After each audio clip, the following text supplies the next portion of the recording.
ارے 20 سال 22 سال کی عمر میں سفید بال، اور یہ بوڑھے لگنے لگ گئے.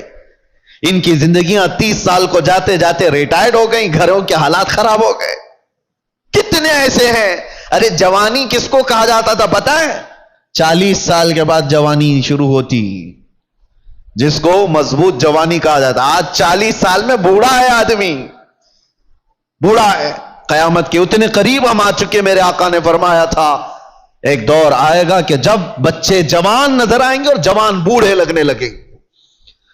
ان حالات کا باریکی سے آپ مطالعہ کرو میرے عزیزو. اب ہمیں تقریروں کے اعتبار سے کوئی ایک مقرر، ایک خطیب سمجھ کر کے ایک ٹرینڈ کے حساب سے مت لو. میرے پاس اب وہ فن بھی نہیں ہے، نہ میں اپنے الفاظ سے چمکا کر کے کسی کے اوپر دباؤ ڈالنے کے لیے تقریریں کرتا ہوں. نہیں، ایک درد نکلتا ہے آج امت کے لیے خاص طور پر.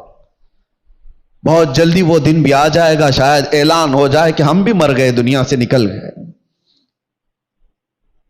جتنے دن ہمارے باقی رہ گئے، کبھی یہ خیال آتا ہے کہ بارگاہ مصطفیٰ صلی اللہ علیہ وسلم میں جانا تو طے ہے، مرنے کے بعد قبر میں منہ دکھانا تو طے ہے.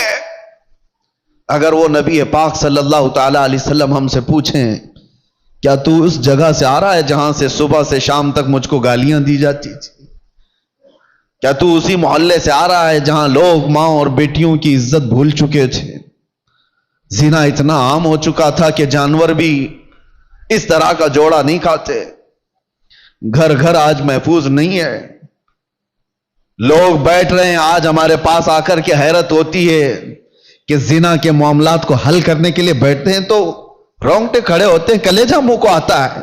باپ بیٹی کو لے کر بیٹھا ہے، دوسرا باپ بیٹے کو لے کر کے بیٹھا ہے. کن معاملات پر آپ بات کر رہے ہو؟ ایک بار میرے آقا صلی اللہ علیہ وسلم کے پاس ایک صحابی آئے تھے، ماعز اسلمی، کہا آقا مجھ سے خطا ہو گئی ہے، مجھ سے غلطی ہو گئی ہے. حضور نے پوچھا ہوا کیا ہے؟ کہا بتا نہیں سکتا، بہت تکلیف کی بات ہے. حضور نے فرمایا بتاؤ تو تمہارا علاج کیا جا سکے. انہوں نے کہا زنا ہو گیا ہے، مجھ سے زنا ہوا. حضور نے اپنا چہرہ پھیر لیا، چہرہ سرخ تھا میرے آقا کا، لال ہو گیا. کہا جاؤ تم. وہ صحابی دھاڑے مار کر کے رونے لگ گئے.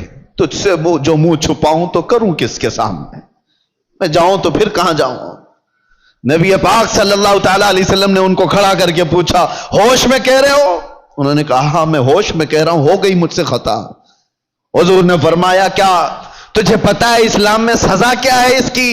پتھروں سے مار کر ہلاک کر دیا جائے گا. انہوں نے کہا ہاں یا رسول اللہ پتا ہے مجھے. پھر بھی کہہ رہے ہو؟ کہا ہاں، اس آخرت کی سزا سے تو بہتر ہے کہ آپ مجھے دنیا میں پاک کریں. 3 مرتبہ پوچھنے کے بعد بھی جب انہوں نے کہا کہ ہاں مجھ سے خطا ہو گئی، تو حضور نے صحابہ سے کہا جاؤ یہ اقبالی مجرم ہے، انہیں لے جاؤ جبل انم، ایک پہاڑی مدینے میں. وہاں پر صحابہ لے کر کے گئے، اوپر سے ان کو پتھروں کی بارش کی گئی، وہ قتل ہو گئے، ان کا انتقال ہو گیا. یہ اسلام میں زنا پر سب سے بڑی سزا دی گئی. وہ صحابی تھے، خطا ہوئی تو نبی پاک صلی اللہ تعالی علیہ وسلم نے دنیا میں پاک کرنے کا طریقہ یہ بتایا.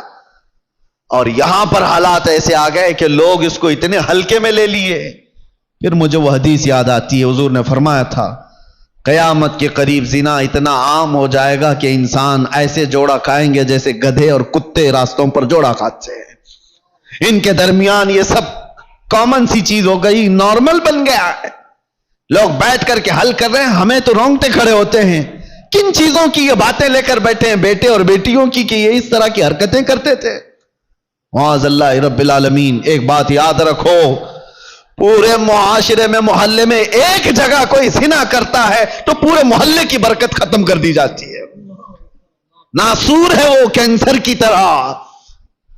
کینسر کی پھوڑی جس طرح پورے جسم میں زہر پیدا کرتی ہے، ایک بے حیائی اور بدکاری والا نوجوان پورے معاشرے کے اندر وہ ناسور بن کر زہر پھیلاتا ہے.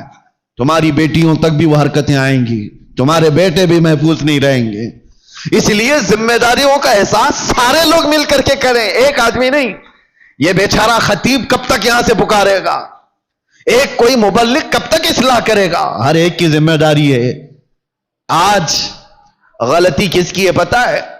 پورے محلے میں 5% یا 10% جواری ہوتے ہیں، 5% سے بھی کم ہوتے ہیں جواری اور سود خور یا شرابی یا زانی۔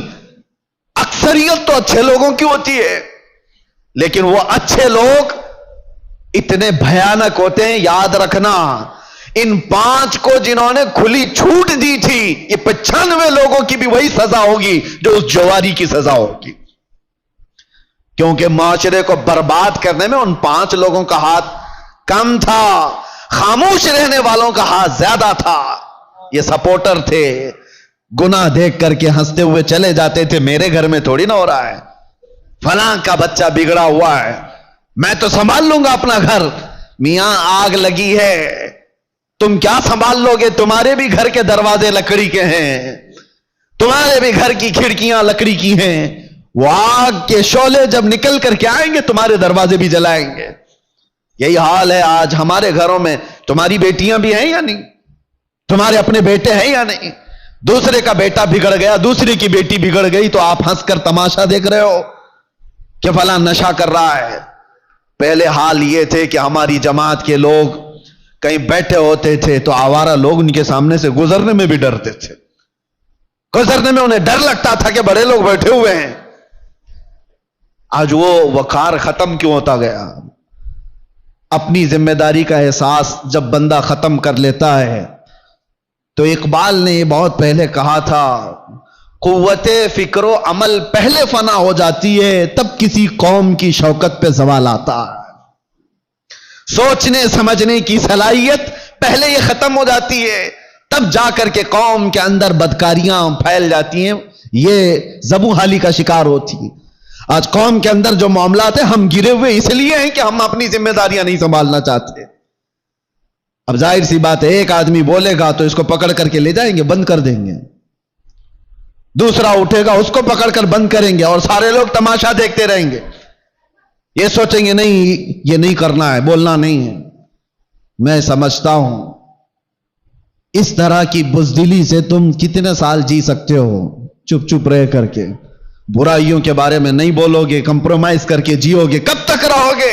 موت تو آنی ہے، تو جب مرنا ہی ہے تو گیدڑ کی 100 سالہ زندگی سے شیر کی 1 دن کی زندگی بہتر ہے۔ حق بات کرو، لوگوں کی اصلاح کرو اور دنیا سے عزت کے ساتھ جاؤ۔ اور ایک بات اے نوجوانوں، دنیا کے تمام معاملات میں 100 سال کی زندگی میں وہ عزت نہیں پاؤ گے جو دامن مصطفیٰ میں 1 منٹ میں عزت مل جاتی ہے۔ میرے آقا کے قدموں سے لپٹ کر 1 منٹ کی جو زندگی تمہیں عزت دیتی ہے وہ دنیا داروں کی 100 سال کی نوکری تمہیں عزت نہیں دے سکتی۔ اسی لیے میرے مرشد نے فرمایا تھا، بل ہوا سن سیم و زر کی بندگی اچھی نہیں، ان کے در کی بھیک اچھی سروری اچھی نہیں۔ آؤ اصلاح کے لیے اپنے ان معاشروں میں اصلاح کا کام تیزی سے شروع کر دو۔ اگر آج تھوڑی سی تمہاری حرکت باقی رہے گی تو امید ہے کہ ہماری جو نئی نسلیں ہیں وہ اس بات پر تو باقی رہے۔ میں سعودی عرب میں دیکھ کر کے آیا ہوں، جنہوں نے اپنے بچوں کو آسٹریلیا امریکہ میں پڑھانے کے لیے بھیجا تھا، آج وہ بچے پلٹ کر کے آئے ہیں اور وہ پوچھتے ہیں ہو از دا محمد؟ محمد کس کا نام ہے؟ یہ ریئل بات میں آپ کو بتا رہا ہوں۔ ارے جہاں اسلام کا مرکز رہا، جہاں سے اسلام پھیلا پھولا، ان کے بچے آج غیروں کی گود میں ڈالے جانے کے بعد آ کر اپنے نبی کو پہچان نہیں پا رہے ہیں۔